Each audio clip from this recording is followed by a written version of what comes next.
बूढ़ी औरत के 200 रुपये। हम सभी ने गरीब भिखारियों को दान दिया है। दान करना भी बहुत अच्छी आदत है, लेकिन यकीन मानिए इस कहानी में किसी ज़रूरतमंद की मदद करने का जो तरीका बताया गया है वो आपके दिल को जरूर। राम नाम का आदमी था जो पैदल किसी रास्ते से जा रहा था। उसने देखा कि सामने एक बिजली के खंभे में कागज फंसा हुआ और उसमें कुछ लिखा था कि कल इस रास्ते से गुजरते वक्त मेरे 200 रुपये कहीं गिर गए हैं।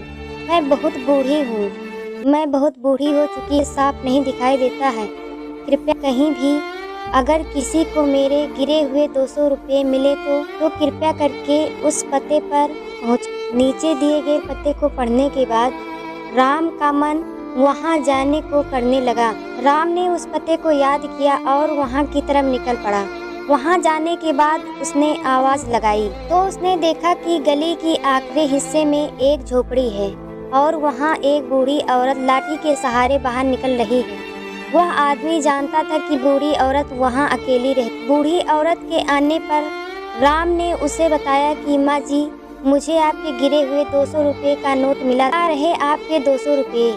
बूढ़ी औरत उस व्यक्ति की बात सुनकर रोने लगी और बोली, बेटा, से अब तक लगभग 20-25 लोगों ने मुझे 200 रुपये दे चुके हैं। बेटा, मुझे ठीक से दिखाई नहीं देता है, मुझे पढ़ना लिखना भी नहीं आता है।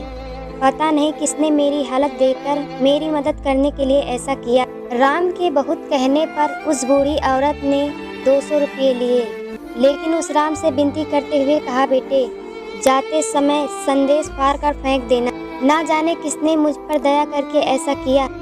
राम ने अपना सर हिलाया और चला गया। थोड़ी दूर जाने के बाद राम सोचने लगा, आखिर उस 20-25 लोगों को जो बूढ़ी औरत के पास गए, से भी उस बूढ़ी औरत ने संदेश फाड़ने के लिए कहा होगा, लेकिन किसी ने भी अभी तक इसे फाड़ा नहीं। तो फिर मैं ऐसे कैसे फाड़ सकता हूँ? राम के मन में उस व्यक्ति के लिए बहुत आदर आ रहा था। इस तरह से बूढ़ी औरत की सेवा करने का रास्ता खोज लिया। उस व्यक्ति के लिए राम का मन कृतज्ञता से भर गया। क्या था, राम ने भी खंभे पर लगे उस संदेश को ऐसे ही रहने दिया।